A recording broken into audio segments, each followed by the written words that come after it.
મિત્રો આપણે આપણો આત્મા જગાડવો પડશે, આપણે મનને પૂછવું પડશે કે આપણે આ શું કરી રહ્યા છીએ, આ સરકાર આપણા મતથી કેવી રીતે બને છે। રામભાઈ હમણાં એની વાતમાં વાત કરતા હતા, શિક્ષણ મંત્રી બન્યા પણ અહીંયા આમ ન કર્યું તેમ ન કર્યું, આરોગ્ય મંત્રી છે આમ ન કર્યું તેમ ન કર્યું। મારે તમને સાચી વાત આ જાહેરમાં હું કહેવી કે ગાંધીનગરમાં આ લોકોની આબરૂ શું છે, કોઈ વેલ્યુ નથી આ લોકોની।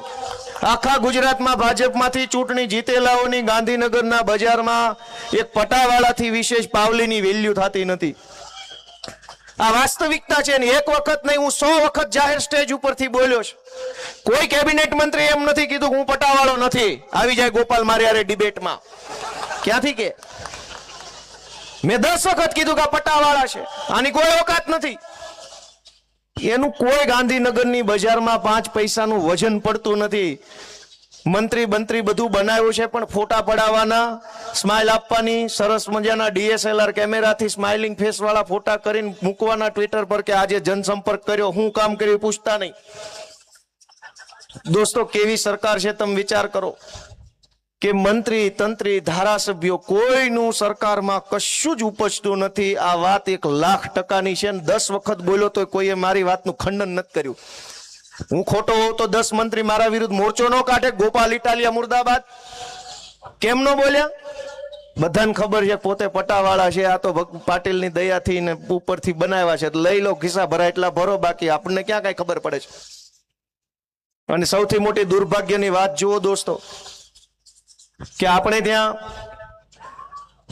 એક માણસને એક કામ આવડતું હોય ને તો વર્ષો સુધી એક કામ કરે ને એક કામની અંદર એ માણસ હોશિયાર બને, ટેલેન્ટેડ બને। ખટારો હાંકતો હોય એ વર્ષો સુધી ખટારો હાંકે, હેલિકોપ્ટર હાંકતો હોય હેલિકોપ્ટર હાંકે, હેલિકોપ્ટર વાળો ખટારાની સીટે નો બે, ખટારા વાળો હેલિકોપ્ટરની સીટે નો બે।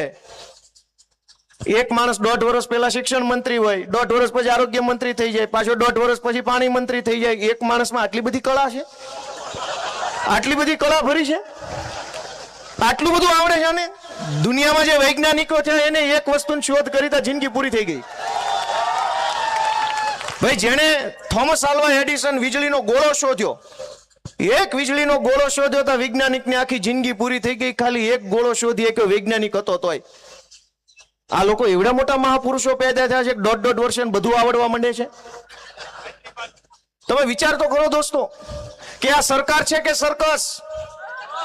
તમે અમારી આમ આદમી પાર્ટીની ચિંતા કરો ન કરો, ગોપાલભાઈ ઇટાલિયા હારી જશે જીતી જશે એની ચિંતા ન કરો, તમારા મતથી જે માણસો ચૂંટાય છે એ ન્યા સંગીત ખુરશીની રમત રમે છે, એના સર્કસમાંથી નવરા થાય તો તમારું કઈક કલ્યાણ કરશે, એટલું તો વિચારો।